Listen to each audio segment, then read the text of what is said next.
Hello and welcome to the Brand Big Podcast. I am your host, Jonatta Tashira, and today's episode is a solo edition where I'll be sharing some notes of wisdom for you to pick up and or revisit as you continue building your big, bold, innovative, and genuine brand. And so today, I want to briefly discuss and dive into something that is by far, in my opinion, the most important aspect of branding, and that is brand integrity. Okay, so we've all heard of terms like false advertisement or deceptive marketing, but we rarely hear about brand integrity. Deceptive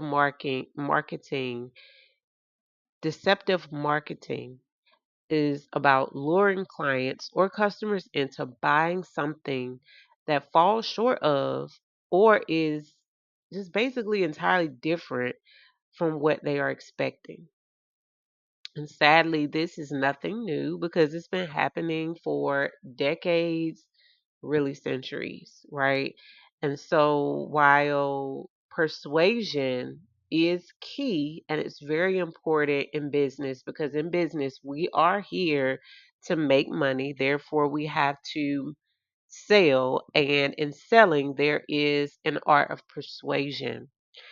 But deceptive marketing practices, they're very misleading, right? And they're manipulative. And so I totally go against them.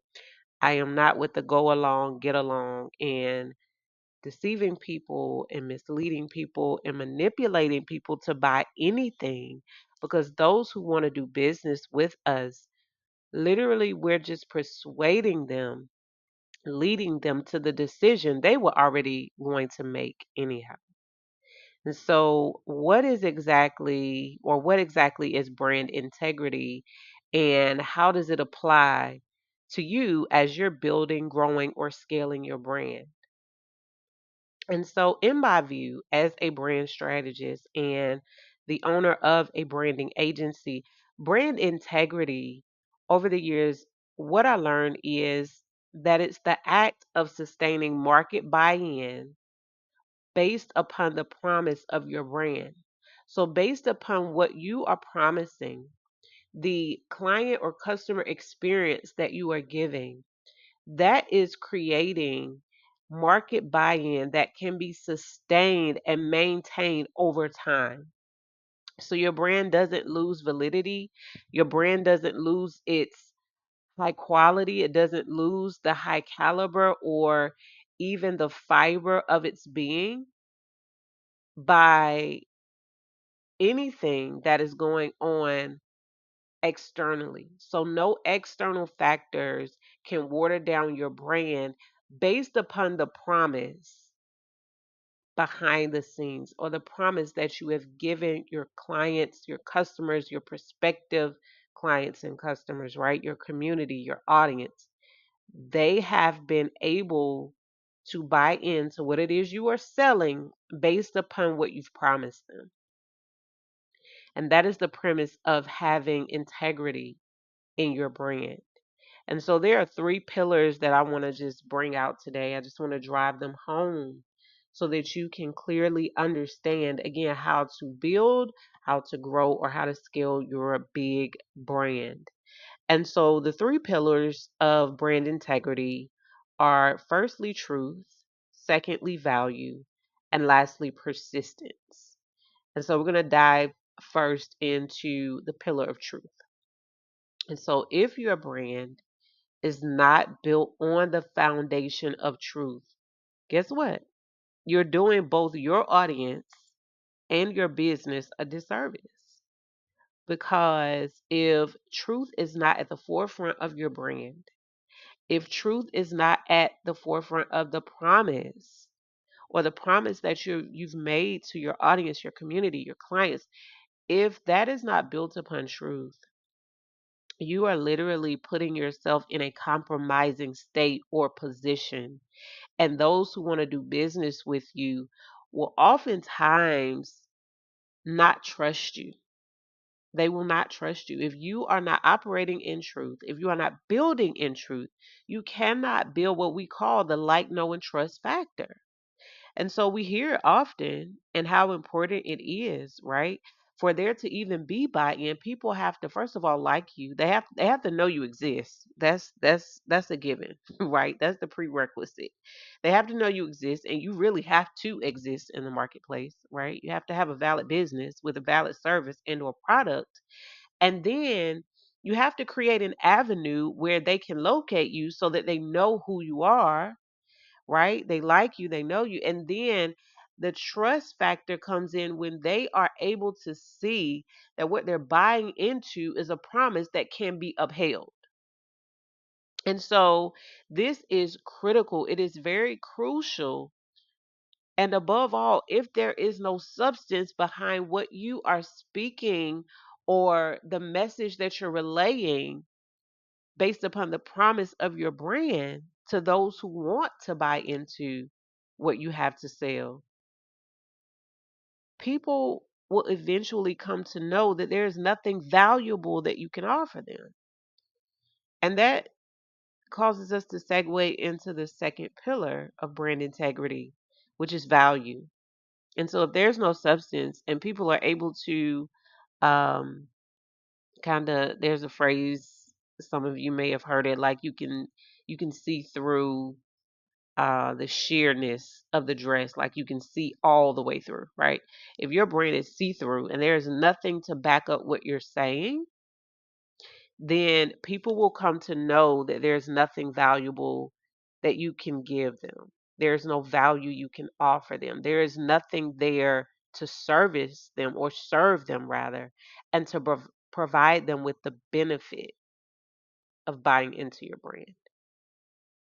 And so the second pillar of value, as business owners, we are not just here to create this luxury lifestyle, right? We see it all the time on social media where people are living the laptop lifestyle. And some of that is kind of, you still see it, but it's kind of dying down because people want authenticity.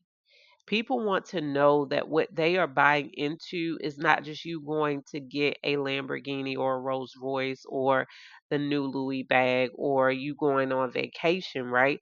They want to know that, yes, you can live your best life, all while you are offering them value. You are offering them benefits that will help them get to their next level.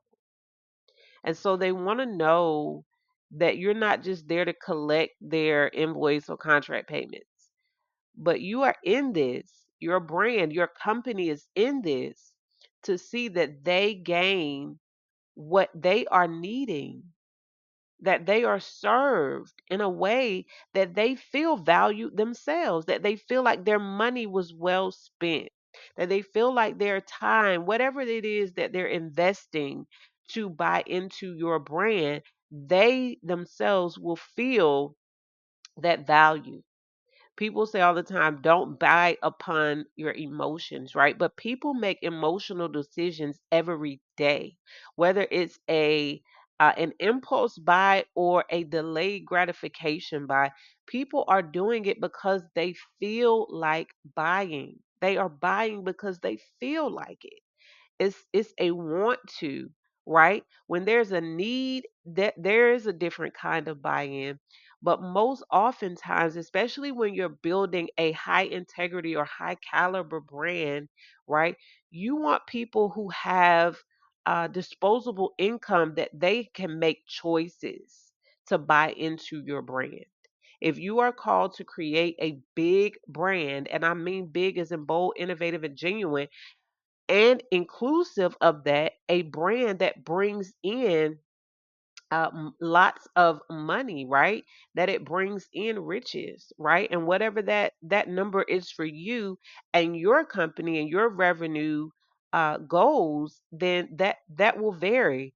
But as your clients and your community are seeing what you can offer them, right? They also want to know that you're going to provide them with benefits that will give them gain as well. This episode is sponsored by FBTS. Hey, female founders and YouTube friends. In addition to serving as the host of the Brand Big podcast, I am also the founder of FBTS, an innovative branding and design agency. And so, what we do is we humanize brands. And in humanizing brands, we empower female founders, startups, and corporations to authentically connect with their communities and increase their marketability. And so, as my free gift to you, I want to offer you a 15-minute brand consultation where you and my team can sit together and discuss how we can help you do that very same thing. View today's show notes to learn how you can sign up for your 15-minute complimentary brand consultation. And now, let's get back to today's episode. And so, while we expect to receive value in the form of their monetary gain, we also, again, driving that home, must provide value to our clients and our communities. And so there's a scripture that states it is more blessed to give than to receive, right? And I believe that was Jesus teaching the disciples, right? At that point, don't quote me on where that is. I could easily go look it up, but for the sake of time, that scripture is really driving home the point that we have to look at those that we're serving, right? And their needs in a way that yes, we will be blessed. Yes, we will receive monetary gain. Yes, we will receive intangible gain as well, right? There'll be fulfillment. We'll feel um, like we've done good deeds, or not like we have, we will feel great and better when we've done the good deeds by serving our clients, serving our communities, our audiences, right? And providing them with that value. At the same token, we have to be very mindful that the promise that we make them, that we are upholding that and providing them with the highest level of value that we can possibly give them. Finally, let's dive into the third pillar of brand integrity, which is persistence.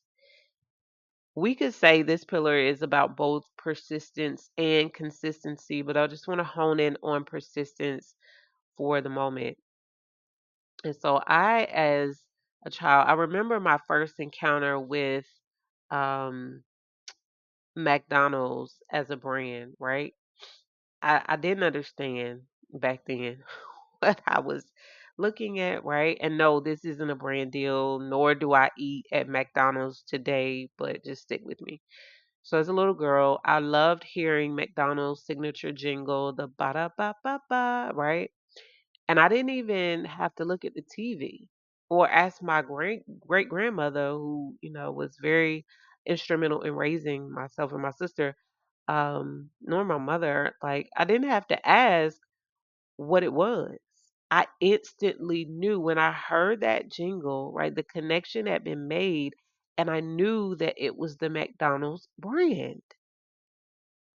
What McDonald's has done and what they continue to do is master persistence, right? They've consistently branded themselves in ways that resonate even with the different demographics, not geographics, demographics of consumers, right? They serve a lot of different demographics. And yes, they have a target market, target audience, and things of that nature. But me as a little girl, and even thinking now, like as an adult, again, I don't eat there, and I don't condone the foods they sell by any means. But I know McDonald's when I see it, when I hear it, when I encounter it, because of the great job that their branding and marketing team has done in mastering persistence.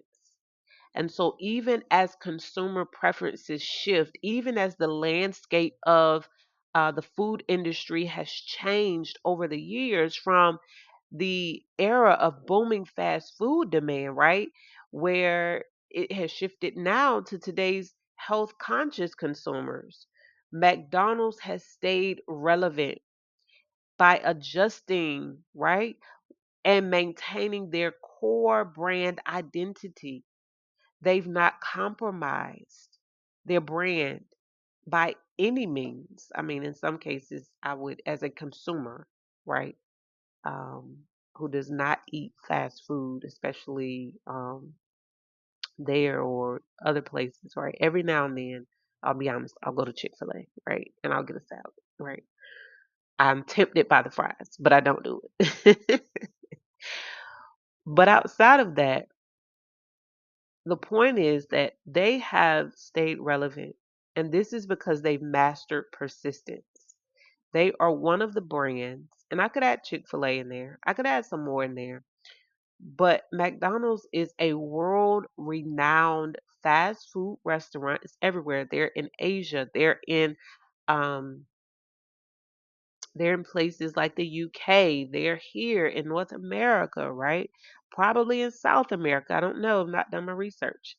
And that's not relevant for this moment. But the relevance of this is that they are a great example. They're a great brand to put the paper to test when it comes to being persistent.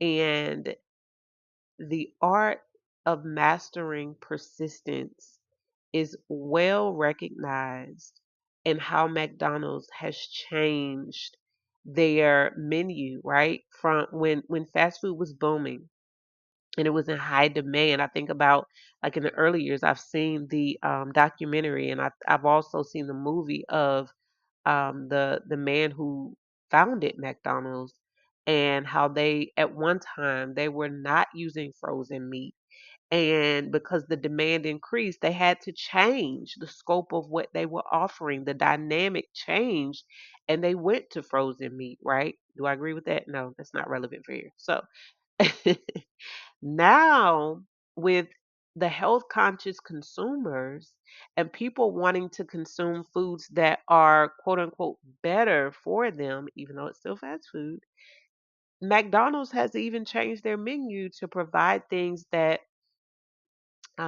agree with the emotional buys and create even a greater level of buy in for people who once ate there but stopped, and then they see, okay, now they're offering salads more, or they're offering grill chicken wraps and different things. Okay, maybe I could give that a try. I used to love McDonald's, right? That's the way the consumers' minds are persuaded when the art of or the pillar of persistence is mastered. So, all in all, no matter what aspect of your brand's integrity you're focusing on, right? Whether you're building, growing, or scaling your brand, I encourage you, whether you're a female founder, corporate executive, or startup founder, to ensure that as you do that, as you build, grow, or scale, you're doing so on a foundation of truth, providing substantial value to your community and your clients, and staying persistent.